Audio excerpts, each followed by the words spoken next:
Hey, Falcons. I'm Chance Kirkwood. And I'm Griffin Nicholas. Welcome to the first HF2 newscast of the school year. Today we have some interesting events to cover about the new school year and what's to come. Stay tuned. Hey Falcons, I'm Eleni Mansell. For us seniors, we have had a lot of exciting events planned already, like the handprint wall, senior sunrise, and as you may know, we just had College Week. During College Week, we had lots of events planned, like contests, college dress-up days, and lunch activities to promote applying to college and get us thinking about our future. Seniors who applied to colleges also wrote their name on posters during lunch to the colleges they applied to. We have a lot in store for senior year, so let's make it the best. I'm Eleni Mansell, reporting. Hey Falcons, Cadence here, and to get into the spirit of Halloween, Henry Ford 2's theater teacher Miss Carolyn, along with our very own students, on October 26th put on a haunted house. This year's theme was the Twilight Zone, and it was frightening. I'm here now with Miss Carolyn to get more information on the house. How many years have you been putting on the haunted house? This is my fourth year doing it, but it happened for 2 years before I came to Ford. That's a really long time. What made you decide to put on the haunted house? One, the students convinced me, and I'm kind of a sucker. And the art teacher, Mrs. May, and I decided it was a really good opportunity to raise money for Ford families. That's awesome. What made you choose the theme of the Twilight Zone? This year it was Miss May's idea. She suggested it. That's awesome. How do you choose who would be a good fit to participate? We ask anybody who's in the International Thespian Society or the National Art Honor Society to participate, and then stagecraft and theater students. Awesome. How much work do the actors put into the haunted house? A lot. It's probably the Theater 3 class worked for several weeks to organize and put it together and find reference images. And then the actors spend about a day figuring out their scenes. And then it takes about 10 hours to put the whole thing together and 2 hours to tear it down. All right. Well, thank you so much for being here today. Thanks. That's all from me today, Falcons. Here at Ford, we have an incredible theater program. And theater teacher Miss Carolyn not only runs 2 school plays a year, but teaches Theater 1, Theater 2, and Theater 3, as well as 2 stagecraft classes. Each year, the Ford Theater Department puts on 2 shows per year.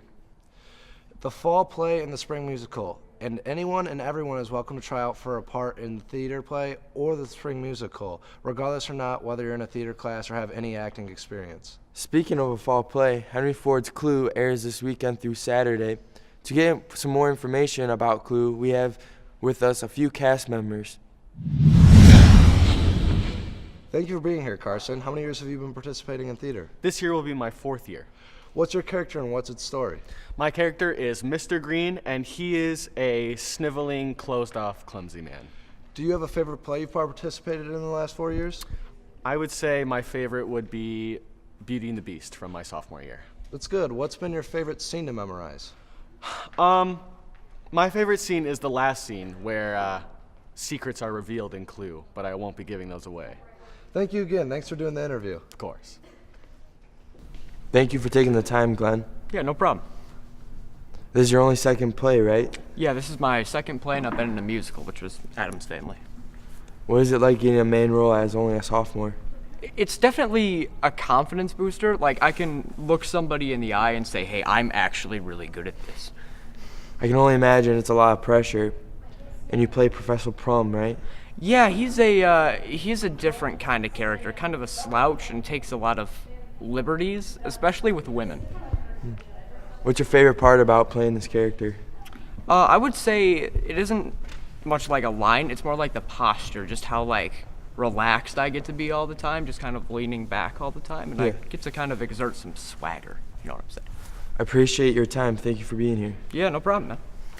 Thank you for taking the time to be here with us, Ella. How many years have you been participating in theater? 4 years. What's your favorite play you've been in? I'd like to say High School Musical. What's your favorite scene you've had to memorize? My favorite scene is probably, I guess, where we're kind of running back and forth throughout every room in Clue. Thank you for taking the time to be here with us. Yeah. Thank you for being here, Chris. Of course. How many years have you been participating in the school's theater? I started my sophomore year. That's cool. Who's your character and what's his story? My character is Colonel Mustard, and he's a very stupid military man. That's awesome. Do you have a favorite play or musical you've been in? It would probably be this competitive play I did called Dog Sees God. Nice. What's been your favorite scene to memorize? Probably where me and this other character get locked inside of a room. Nice, nice. Thank you for your time, and I appreciate you doing this interview. Of course. Don't forget, Clue airs tonight at 7. And again on Saturday at 2 p.m. and 7 p.m. Tickets can be bought in advance at showtixforyou.com. Or buy them at the door. Tickets are $10 for adults and $8 for students.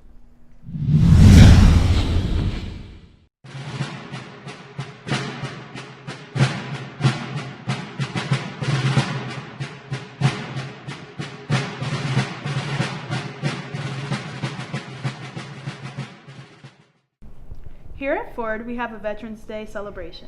The veterans are given breakfast, and after, the students line the halls for the parade.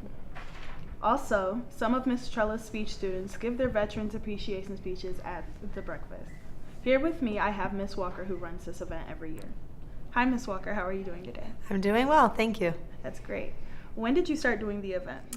About 5 years ago, we brought this event to our school here at Ford, and it has now become a semi-annual event. So every other year we will honor our veterans in a full celebration of parade and music and the choir and the band and speeches and breakfast. It's a great event for the entire school and our veterans, of course. That's wonderful.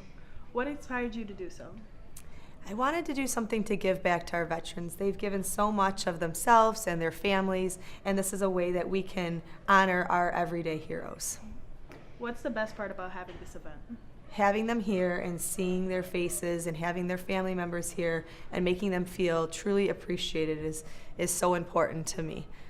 Do you have any family members that are veterans? I do. I have my grandfather, and he always spent many hours telling us his stories about the war and his service to our country, and it was always inspiring to me. So when we run the Interact Club, we are always trying to find ways that we can help the community and make our school even better by getting involved with our local community, and this is one way that we saw an opportunity to do so. Mm-hmm. And why is Veterans Day important to you? I think it's important for all of us just to give back to our everyday heroes, as I said. Our students and our staff, I know, have learned so much just by watching and having our veterans in our presence and seeing them line the halls. There was tons of teary eyes in the past when we walked through the halls, and not only from our veterans but from our staff and our students as they realize the sacrifice and the commitment that these men and women have given to our country for our everyday freedoms that we are so lucky to experience. Thank you, Mrs. Walker. Thank you. Thank you for having me. You're welcome. Veterans Day is a day where we honor and pay respect to those who have served our country, so it is very important that we commemorate for the veterans everywhere. I'm Bailey Oliver, reporting.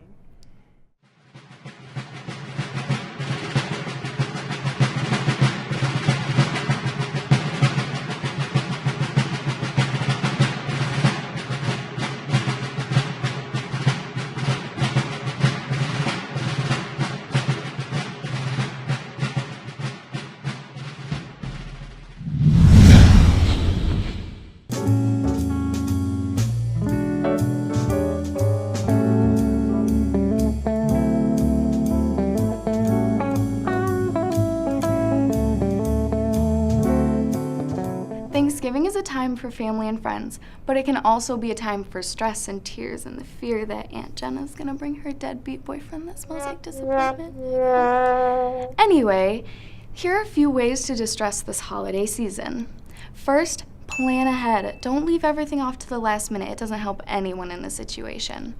Second, you want to stretch regularly, get into some yoga, and deep breathe in those stressful situations. Third, go get some time to yourself. There's nothing wrong with taking some time away from everything for a little while. Fourth, you want to get plenty of sleep and drink lots of water. If you feel good on the inside, you'll feel better on the outside. Don't take everything so serious. Try to make everything fun and prepare for the rough times ahead. Now, if you follow some of these ideas for de-stressing, it may make your Thanksgiving more bearable and definitely more endurable. I'm Macy, reporting. And that's all for today, Falcons. I'm Chance Kirkwood. And I'm Griffin Nicholas. And as always, Go Falcons.